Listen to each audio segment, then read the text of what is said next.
Morning, everybody. I'd like to maybe talk to you about Irish Aid's perspective on this and how we intend to proceed with operationalising the humanitarian development nexus. To start with, I thought it would just be useful to remind us of what our overall aim is. So our humanitarian policy from 2015 states that our overall policy goal is to save and protect lives, alleviate suffering, and maintain human dignity.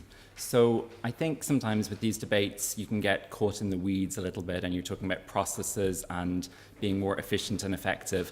And it's just important for us all to sort of remember that high-level goal that should guide everything we do. And as part of that policy in 2015, we reaffirmed our commitment to ensuring support is provided according to need and need alone, in line with the core humanitarian principles of humanity, impartiality, neutrality, and independence. So keeping that in mind, today I'd maybe just like to go through a bit of the why this move towards a humanitarian development nexus.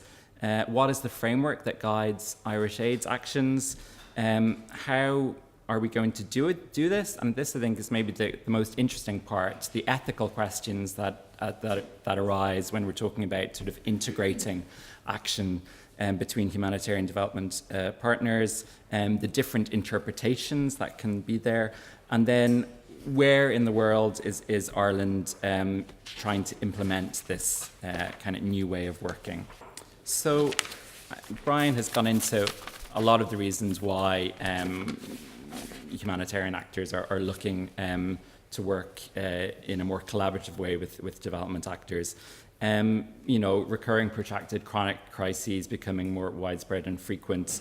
I might just click through here to one slide here, which shows our humanitarian assistance from Ireland to major crises in 2016. And actually the figure that we had there of overall assistance, we revised it upwards because we added in funding from Department of Agriculture.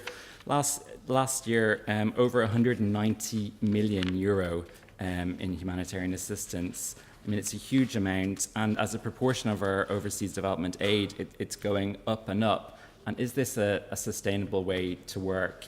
You know, humanitarian actors, we tend to work in a more short-term way, year after year, sort of response plans. And,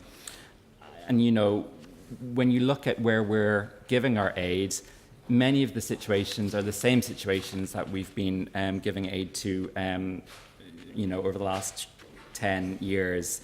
Somalia, DRC, it's the same. I was struck this week when level 3 emergency was called in Congo, and I was on a call with other donors on it, and the level of need is massive. The level of displacement within Congo is huge. You don't hear a lot of it in the media. There's real fatigue there, and the funding for the humanitarian response plan in DRC is the lowest it's been in 10 years. It's 32%. So, I mean, something has to give on this.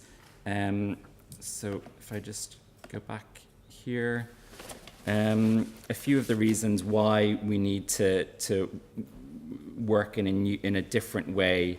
One of it is the cost. So the needs go up, the funding, humanitarian funding goes up, but the gap increases. And really, I think we are seeing us approaching the limit in what traditional donors will be able to provide.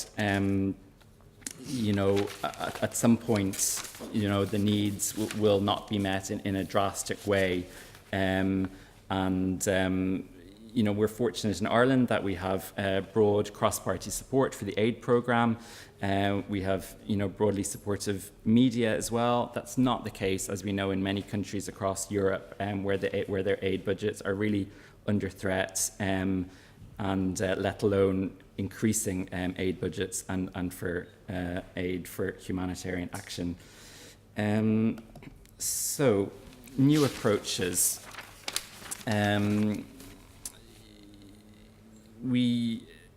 I suppose we have to acknowledge that humanitarian action doesn't happen in isolation.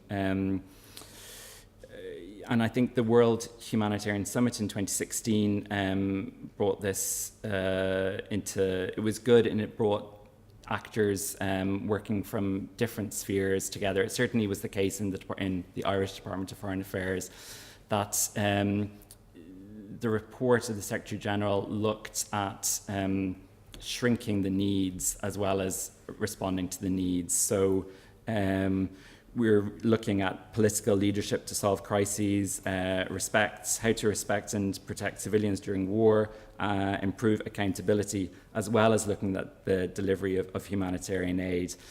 And I think, we keep our principled approach, but we need to see the impact that all these different areas have on each other.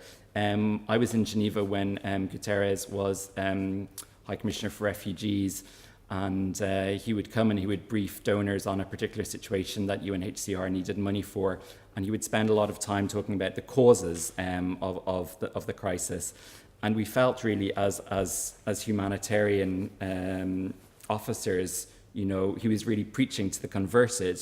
These were the messages that needed to be given to the Security Council and to political actors. So, there is a new recognition now, I think, especially with Guterres as UN Secretary General, that, these different elements need to work better together. So I'll look a little bit about the rationale, why this will work. So on the one hand, development actors working better will build resilience, which will decrease the need for humanitarian intervention. On the other hand, better humanitarian aid supports recovery and contributes to longer-term development.